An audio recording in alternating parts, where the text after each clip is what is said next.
እንኳን ለጌታችንና ለመድኃኒታችን ለኢየሱስ ክርስቶስ የልደት በዓል በሰላም አደረሳችሁ እያል ዛሬ ከወንድማችን አሸናፊ ወንድፍራው ጋር በዓልን ምክንያት በማድረግ አጠር ያለ ቆይታ እናደርጋለን።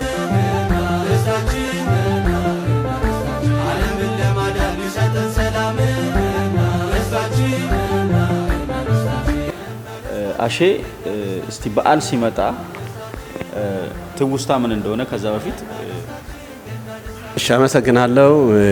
እንኳን ለጌታችን ለመድኃኒታችን ኢየሱስ ክርስቶስ ልደት በዓል አደረሳችሁ እያልኩ ለመላ ክርስትና እምነት ተከታዮች መልእክቴን አስተላልፋለሁ። እንግዲህ ገናንና በዓልን ሳያስታውስ ከልጅነት ጀምሮ ገና ሊደርስ አካባቢ እጅግ በጣም ደስተኛ ሆነን እናሳልፋለን። ያም ከጌታችን መድኃኒታችን ኢየሱስ ክርስቶስ መወለድ በዓል ምክንያት በማድረግ የሚገዙ ከሕፃንነት ጀምሮ የቤት ውስጥ ቁሳቁሶች፣ ዶሮ አለ፣ ልብስ አለ።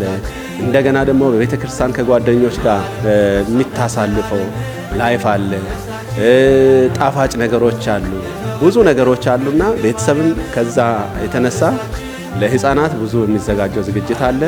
ከሚበላው እስከሚለበስ ከሚለበስ እስከ ጓደኛ እስከ አደባባይ ድረስ ስንዞር እጅግ በጣም ደስ የሚል ጊዜ ያሳለፍና ትውስታ በጣም ብዙ ነው። እጅግ በጣም ገና ሲመጣ ደስ ይለናል።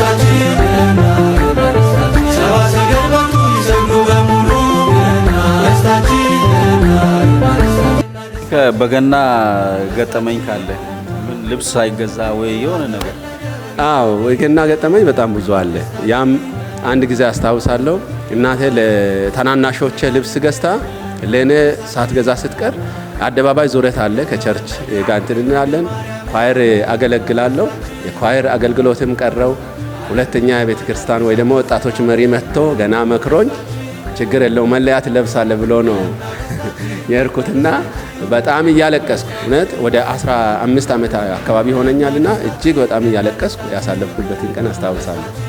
እስቲ አጠቃላይ እንደው ገና ሲባል ሰው ምን ማሰብ አለበት? ቀጥታ ከዓላማው አንፃር አሁን ላይ ሆኜ ሳስብ ገናን ስታሰብ ኢየሱስ ክርስቶስ የተወለደበትን ዋናው ዓላማ በግርግም ሆኖ ለታናናሾች፣ ለሕፃናት፣ በታች ላሉት ወረድ ብሎ ለኛ ስል ነው የተወለደውና ዓላማው ከኢየሱስ ክርስቶስ ልደት ጋር ተያይዞ እኛን ከፍ ለማድረግ ከድንግል ማርያም መወለዱ ነው ዓላማ ብዬ የሚያስበው። እሺ፣ በመጨረሻ በዓሉን ምክንያት በማድረግ እንኳን አደረሳችሁ መልእክት ማስተላለፍ። በጣም አመሰግናለሁ። አርዳቱ ግን እንኳን አደረሳችሁ መልእክት ለውድ ባለቤቴ መጀመሪያ፣ ከዛ ለልጆቼና ለመላ ጓደኞቼ እንደገና ለአርዳቱ ሚዲያ ባለሙያዎች ምስጋናን አቀርባለሁ። እንኳን አደረሳችሁ፣ እንኳን አደረሰን ማለት እወዳለሁ።